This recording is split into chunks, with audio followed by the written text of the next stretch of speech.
નમસ્તે વિદ્યાર્થી મિત્રો, શ્રી નવયુગ વિદ્યાલય મોટા દેવળિયા, હું આરજે ચૌહાણ આપ સૌનું સ્વાગત કરું છું.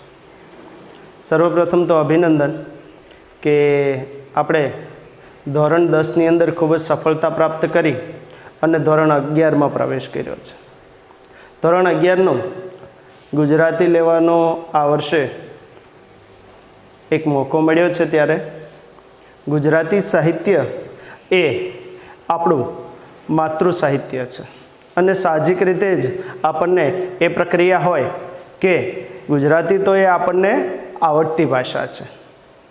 ગુજરાતી એ માતૃભાષાને આપણે સહજતાથી શીખવી જરૂરી બને છે.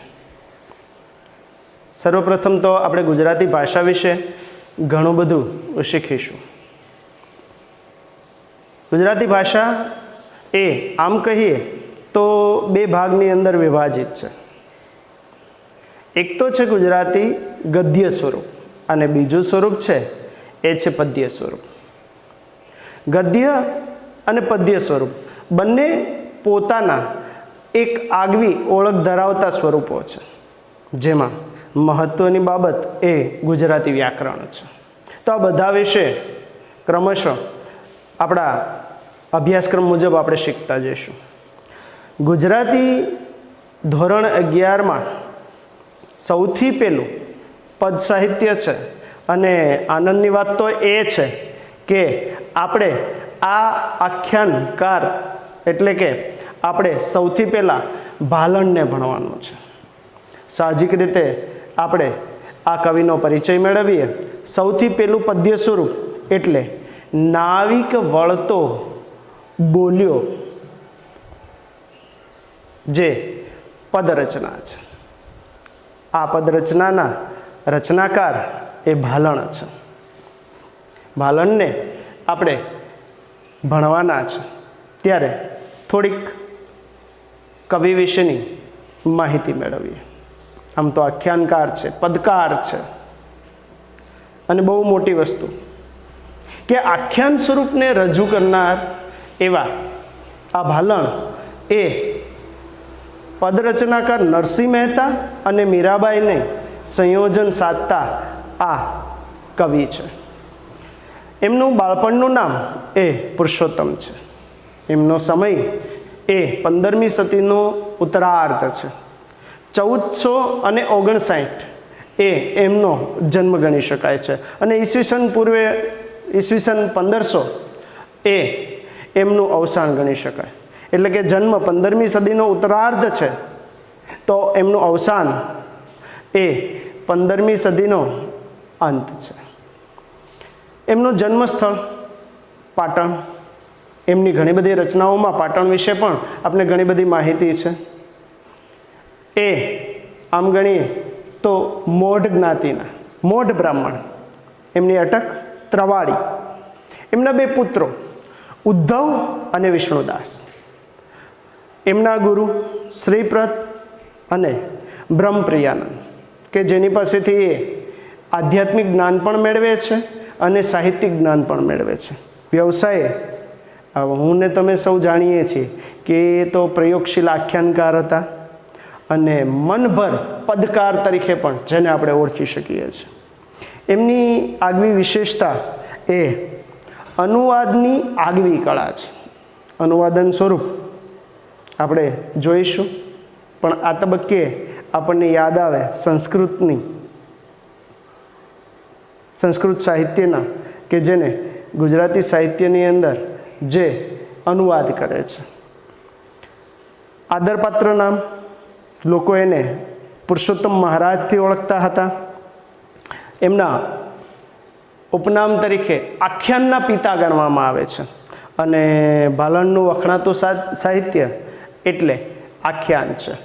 એમની વધુ માહિતી આપણે આ સ્વરૂપે પણ ઓળખી શકીએ છીએ કે ઈસવીસનની 15મી સદીના ઉત્તરાર્ધમાં પાટણના વતની ભાલણ ઘણી રીતે આપણા સાહિત્યના એક ધ્રુવ સ્થાન ધરાવતા સાહિત્યકાર છે.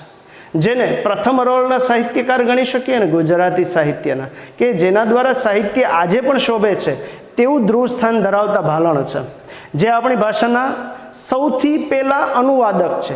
અન્ય ભાષાઓને એટલે કે અન્ય કૃતિઓને જે બીજી ભાષાઓમાં હતી એમાંથી અનુવાદ કરીને ગુજરાતી ભાષા લાવનાર જો કોઈ કવિ હોય તો પ્રથમ ગુજરાતી સાહિત્યના અનુવાદક એ ભાલણ છે. અને મેં અગાઉ કીધું તો એમ કે સંસ્કૃત સાહિત્યમાંથી જેને ગદ્ય સાહિત્યમાંથી પદ્ય સાહિત્યમાં એક સહજતા સ્વરૂપ અને રસસ્વ જે સાહિત્ય કૃતિ લીધી છે એ છે બાણભટ્ટની કાદંબરી, કે જે અનુવાદ સ્વરૂપે આપણી સામે સર્વપ્રથમ ભાલણ રજૂ કરે છે. ભાલણ આખ્યાનના પિતા ગણાય છે. વિદ્યાર્થી મિત્રો, આ તકે હું એટલું કહેવા માગીશ કે આવતા ભવિષ્યની અંદર સ્પર્ધાત્મક પરીક્ષા માટે ભાલણને યાદ રાખવા ખૂબ જરૂરી છે. એક તો કાદંબરીના અનુવાદક, ગુજરાતી સાહિત્યના પ્રથમ અનુવાદક અને આખ્યાનના પિતા એટલે ભાલણ. એમના મુખ્ય કથાવસ્તુઓ એ આપણા પૌરાણિક સાહિત્યો છે કે જેમાંથી એ કથાવસ્તુ લે છે અને આખ્યાનને કડવા રૂપે રજૂ કરનાર એ સૌથી પહેલા કવિ હતા. આપણને નરસિંહ મહેતાના આખ્યાનના પદો જે જોવા મળે છે, પદ સ્વરૂપો જોવા મળે છે, એમાં કડવા આવે છે, જે આપણે ધોરણ 8, 9 અને 10ની અંદર કોઈને કોઈ સ્વરૂપમાં ભણી ગયા છીએ અને કડવાનું સ્વરૂપ આપણને ખબર છે. તો એ કડવાનું સ્વરૂપ આખ્યાન સ્વરૂપમાં લાવનાર કોઈ કવિ હોય ને તો એ ભાલણ છે. એમનું નળાખ્યાન તો ખૂબ જ પ્રસિદ્ધ છે, જે આપણે સૌ જાણીએ છીએ. આ જ જે કૃતિ છે, આ કૃતિની રજૂઆત એ પૌરાણિક રામાયણમાંથી લીધી છે. સાથે સાથે રામ અને કૃષ્ણ બાળ લીલાઓ, એમાં એને વાત્સલ્ય સ્વરૂપ જે અદ્ભુત નિરૂપણ કર્યું છે, જે ભાષાની સજ્જતા આપણને અહીંયા દેખાડવામાં આવી છે. આ પદની અંદર રામે શિલામાંથી અહલ્યા બનાવી હતી એ જે વાર્તા છે, એ જે સ્વરૂપ છે, એને અહીંયા આખ્યાનના સ્વરૂપમાં કવિ ભાલણ લે છે. તેઓ તો મુખ્ય આખ્યાનકાર અને અનુવાદક છે. સંસ્કૃતમાં જ્ઞાનના કારણે તેઓ પુરુષોત્તમ મહારાજ તરીકે ખૂબ જ પ્રસિદ્ધ થયા છે. નરસિંહ જેવા જ પદો ભાલણે આપ્યા છે. અને સૌથી મહત્ત્વની બાબત, એક તો સૌથી પહેલાં આખ્યાનકાર, બીજા સૌથી પહેલાં અનુવાદક, અને એ જ રીતે મધ્યકાલીન ગુજરાતી ભાષાને ગુર્જર ભાષા તરીકેનું નામ આપનાર પ્રથમ કવિ પણ ભાલણ જ છે. આ વસ્તુ ખાસ યાદ રાખવાની છે મિત્રો. વ્રજ ભાષામાં પદરચના કરનાર કવિ પણ છે. એમની ભાષા સજ્જતા પણ ખૂબ વિશિષ્ટ છે. સંસ્કૃત, ગુજરાતી અને વ્રજ ભાષા. ભાલણની કાદંબરી યશોદાયી કૃતિ ગણાય છે, જે આજે પણ અજર અને અમર છે. આખ્યાનને કડવાબદ્ધ રીતે એ આ કવિ પોતાની કૃતિની અંદર રજૂ કરે છે. એમની કૃતિઓ તરફ જો આપણે નજર નાખીએ તો એમને ગુજરાતી અનુવાદ સંસ્કૃતમાંથી કરેલું છે, તે છે કાદંબરી. પછી છે ધ્રુવાખ્યાન, દશમ સ્કંદ. એ પણ ગણી શકાય કે દશમ સ્કંદની રચના કરનાર કવિ તરીકે પણ આપણે ભાલણને ઓળખીએ છીએ. રૂકમણી હરણ, દ્રૌપદી વસ્ત્રાહરણ, રામબાલ ચરિત્ર, નળાખ્યાન, મૃગી આખ્યાન, દુરાખ્યાન અને શિવ ભીલડી સંવાદ. એટલે આમ ગણો ને તો આપણા શાસ્ત્રો પુરાણોમાંથી એમને એ કથાનકો લીધા છે અને આપણી સામે રજૂ કર્યા છે. અને એની કૃતિની રચનાઓ પણ જુદા જુદા સ્વરૂપની છે. આખ્યાન સ્વરૂપ નળાખ્યાન છે, જે 31 કડવાઓમાં રચાયેલ છે. મૃગી આખ્યાન છે, જે 17 કડવાઓમાં રચાયેલ છે. રામાયણ, એમાં રામ વિવાહનું નિરૂપણ આખ્યાન સ્વરૂપમાં ખૂબ જ આપણે માણી ચૂક્યા છીએ. સપ્તસતી ચંડી આખ્યાન 25 કડવાથી રચાયેલું છે અને દ્રૌપદી વસ્ત્રાહરણ 1 કડવાથી રચાયેલું છે. સાથે સાથે એમને આખ્યાન કૃતિઓ, પૂર્વકાલ કૃતિઓ એમની જે હતી ને એ છે શિવ ભીલડી સંવાદ, સપ્તશતી મૃગી આખ્યાન અને કાદંબરી. અને સંધિકાળના એમના જે કૃતિઓ છે, જેમાં મામાકી આખ્યાન, જાલંધર આખ્યાન, ધ્રુવાખ્યાન, સીતા વિવાહ અને ઉત્તરકાળની એમની કૃતિઓ ગણીએ તો કૃષ્ણવિષ્ઠી, દસમ સ્કંદ, જેની અંદર 497 પદો આવેલા છે, અને રામબાણ ચરિત, જે આપણે સરસ રીતે જોઈએ છીએ. હવે જે આખ્યાન સ્વરૂપો છે એ આખ્યાન સ્વરૂપોમાં ભાલણ જે સ્વરૂપે આખ્યાનના 2 રૂપો આપે છે એ આ પ્રમાણે છે. એક આખ્યાન સ્વરૂપ છે પદબદ્ધ છે અને બીજું આખ્યાન છે કડવાબદ્ધ છે. આ 2 સ્વરૂપો છે, જેની અંદર પદબદ્ધ જે ભાલણની કૃતિઓ છે એમાં છે દસમ સ્કંદ, રામબાણ ચરિત, અને કડવાબદ્ધ છે નળાખ્યાન અને કૃષ્ણવિષ્ઠી. બાણભટ્ટનું અનુવાદન જે એને કર્યું છે ગુજરાતીમાં તે છે કાદંબરી, અને આમ આપણે એને આખ્યાન કાવ્યના પિતા તરીકે જેને આપણે ઓળખીએ છીએ અને તે છે આપણા રચનાકાર કવિ ભાલણ. આ હતો આપણા કવિનો પરિચય. હવે આપણે થોડુંક આગળ વધીએ. મુખ્ય કૃતિ કે જે આપણે તમારે અભ્યાસલક્ષી ભણવાની છે એ છે નાવિક વળતો બોલ્યો. જો સાહજિક રીતે નાવિકની વાત આવે એટલે તરત જ આપણને ખ્યાલ આવે છે કે આ સમગ્ર પ્રસંગ એ રામાયણમાંથી લીધેલો છે. રામાયણના એક પ્રસંગને હુબહુ અને આદ્રભાવે જે હૃદયસ્પર્શી સ્વરૂપે રજૂ કરી શક્યા છે તે છે ભાલણ. અને અહીંયા નાવિક એ ખૂબ જ ભોળા ભાવે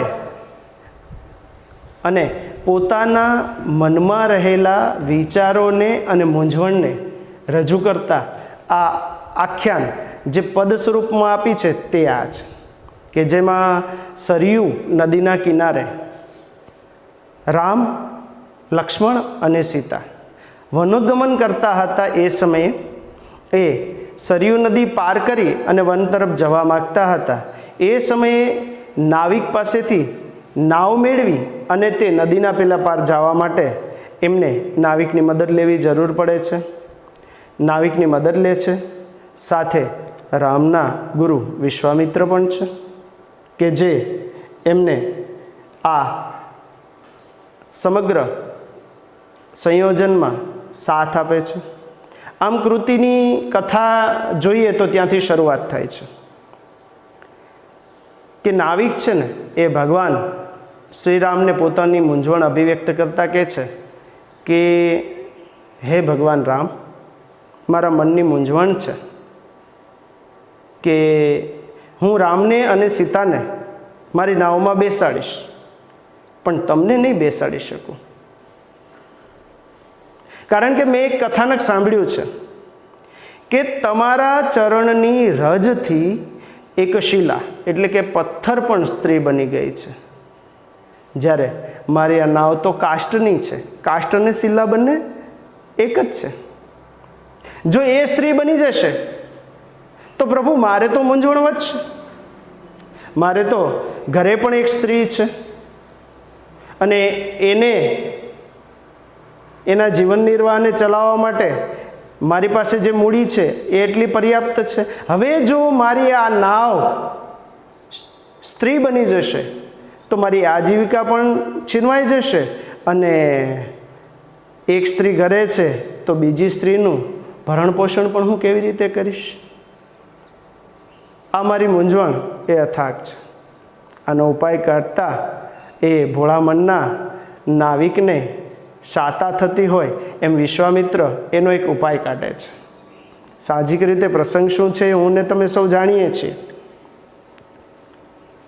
વિશ્વામિત્ર કહે છે કે નાવિક, આનો ઉપાય એક થઈ શકે કે ભગવાન શ્રી રામના ચરણ તમે ધોવો અને એની ચરણરજ છે ને એ મુક્ત કરો અને પછી તમારી નાવમાં બેસાડો.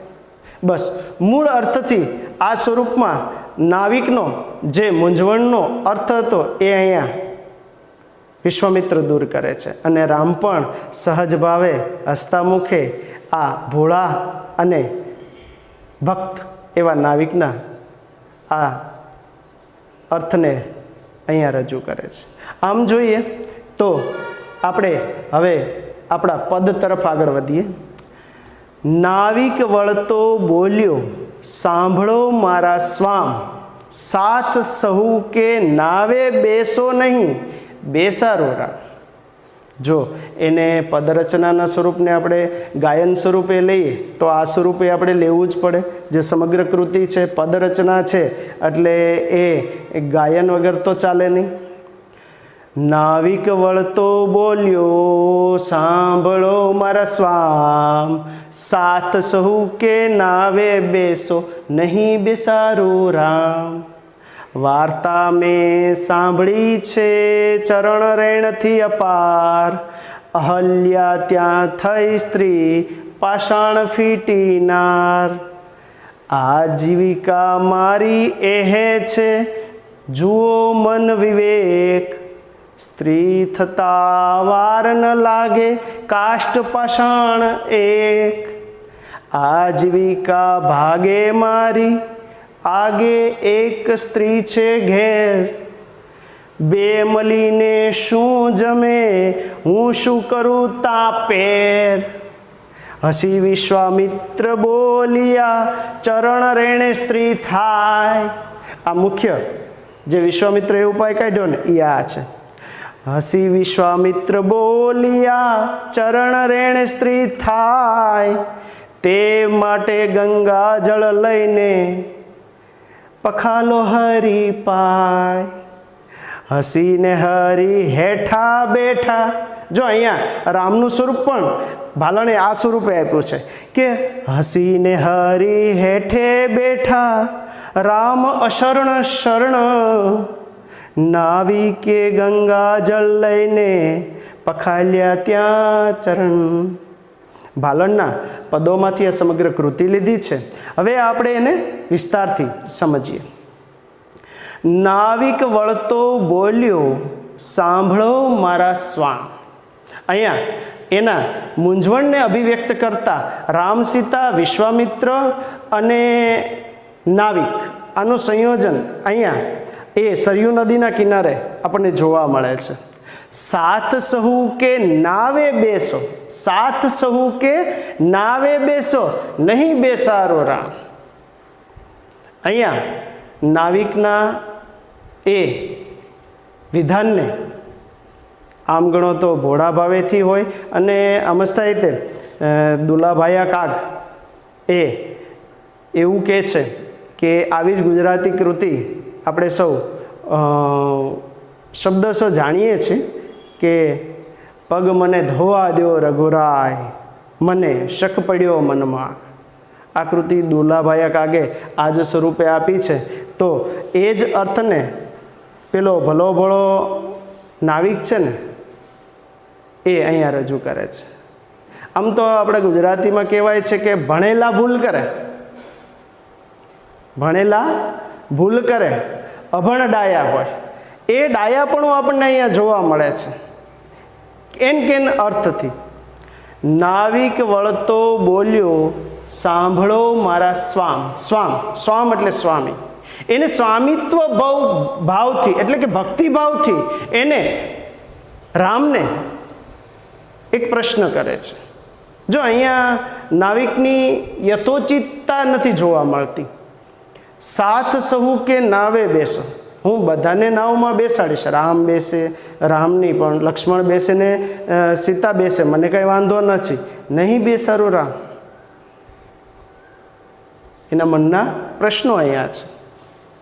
અને કહે છે કે વાર્તા મેં સાંભળી છે, એક કથાનક તમારા વિશે લોકચિત્ત જે વાત છે એ સાંભળી છે કે ચરણ રેણથી અપાર, ચરણ રજના એક ભાગથી એક વિશિષ્ટ પ્રક્રિયા બની છે. અહલ્યા ત્યાં થઈ સ્ત્રી સહી, અહલ્યા ત્યાં થઈ સ્ત્રી સહી, પાષાણ ફીટીનાર. અહલ્યા નામની એક સ્ત્રીએ જે એનું મૂળ સ્વરૂપ એ પાષાણ એટલે કે પથ્થરનું હતું, એને માત્ર તમારા ચરણ રજ અડવાની સાથે જ એ સ્ત્રી બની ગઈ હતી. જો આવું મારી સાથે થાય તો એની પોતાની વિચાર શક્તિને આગળ લાવતા પાછું કહે છે આજીવિકા મારી એહે છે, મારું જે આજીવિકા ગણો, મારે જીવન જીવવાનો સ્ત્રોત જે ગણો એ મારી આ નાવ જ છે. જુઓ મન વિવેક. જો પાછા અહીંયા એ વિવેક ભાવથી પોતાની વિચાર શક્તિને અહીંયા રજૂ કરે છે અને પાછા દાસત્વ ભાવે એ રજૂ કરે છે કે જુઓ મન વિવેક, તમે તમારા વિવેકથી જુઓ અને મને કહો. આજીવિકા મારી એહે છે, જુઓ મન વિવેક, સ્ત્રી થાતા વાર ન લાગે. કાષ્ટ પાષાણ એક. જો તમારી ચરણ રજ એને અડશે, તમારા ચરણ એને અડશે તો ઓલા પથ્થરમાંથી સ્ત્રી બની ગઈ, તો આ તો મારી કાષ્ટ છે, લાકડું છે, એમાંથી સ્ત્રી બનતા વાર લાગશે નહીં. આજીવિકા ભાગે મારી આગે એક સ્ત્રી છે ઘેર. જો અહીંયા પાછું આજીજી કરતા નાવિક એ પણ કહે છે કે જો એ સ્ત્રી બની જશે તો મારી આજીવિકાના ભાગ સ્વરૂપે મારી આજીવિકા તો છીનવાઈ જશે. એક સ્ત્રી તો મારી ઘરે છે, મારી પરણેતર, એ બે મળીને શું જમે? આજીવિકા છીનવાઈ ગઈ ને એક સ્ત્રીની બદલે એક સ્ત્રીની સાથે બીજી સ્ત્રી આવે છે, તો હું આજીવિકા માટે અને એ બંનેને હું જમાડું છું? હું શું કરું તા પેર? તો હું કેવી રીતે એ બંનેનું સંયોજન કરું? અહીંયા વિવેક બુદ્ધિથી, સ્વામી દાસત્વ ભાવથી સ્વામીને આજીજી કરતા એ આ નાવિકના સ્વરૂપને, ભક્તિ સ્વરૂપને અહીંયા રજૂ કર્યું છે. આ બધી પ્રક્રિયાઓમાં રામના ગુરુ ઋષિ છે, વિચારશીલ છે. કોઈ પણ પ્રક્રિયાને ખૂબ જ આધાર સાથે જે રજૂ કરી શકતા હોય એ ઋષિઓ હોય છે. આ નાવિકના ભાવને સમજીને, એના દાસત્વ ભાવને સમજીને વિશ્વામિત્ર એ પણ કેવી રીતના કહે છે, તો એના માટે ભાલણે એક સહજ ભાવથી અને આનંદિત ભાવ અહીંયા મૂક્યો છે. હસી વિશ્વામિત્ર બોલ્યા, ચરણ રેણે સ્ત્રી થાય, તે માટે ગંગાજળ લઈને પખાલો હરિપાય. વિશ્વામિત્ર એનો ઉપાય બતાવે છે કે જો રામના ચરણ રેણથી સ્ત્રી થતી હોય તો એને બચવા માટે આપશ્રે એ ગંગાજળથી રામના ચરણને પખાવો, ધોવો. આ આખી પ્રક્રિયામાં રામ છે એ માત્ર આ સમગ્ર પ્રક્રિયામાં એક દાસત્વ ભાવને જોવે છે નાવિકના, અને એમના ગુરુ છે એ પણ આ ભાવ બતાવ્યો છે. ત્યારે એ પણ જે ગુરુ જે ભાવને રજૂ થયું છે એ જ ભાવ સાથે રામ પણ અહીંયા ભાલણ ખૂબ બંનેમાં એક શબ્દ પ્રયોજન હસીને આવું આપ્યું છે. તો અહીંયા એ જ ભાવ સાથે રામ પણ એક પણ શબ્દ બોલ્યા વગર નિશબ્દ ભાવે આ નાવિકના પ્રેમને ભાવ સાથે સ્વીકારીને હસીને હરી હેઠા બેઠા. હસીને હરી હેઠા બેઠા, રામ અશરણ શરણ. જો અહીંયા એક શબ્દ પ્રયોજન ભાલણે લીધો છે, અશરણ શરણ. ખૂબ મોટા અર્થથી આપણે સમજી શકીએ છીએ કે જેનું કોઈ નથી ને એનું ઈશ્વર છે. જેના શરણમાં જતા જ જે સંપૂર્ણપણે પોતાનામાં સમાવી લે છે, જેનું કોઈ નથી એના ઈશ્વર છે. जिसका कोई नहीं उसका खुदा है यारो, એની જેવું આ પ્રક્રિયા કે જેનું કોઈ નથી એને પામનાર, એને આપનાર, એને દેનાર, એને લેનાર એવા હસીને હરી હેઠા બેઠા રામ અશરણ શરણ, નાવિકે ગંગા જળ લઈને પખાલ્યા ત્યાં ચરણ.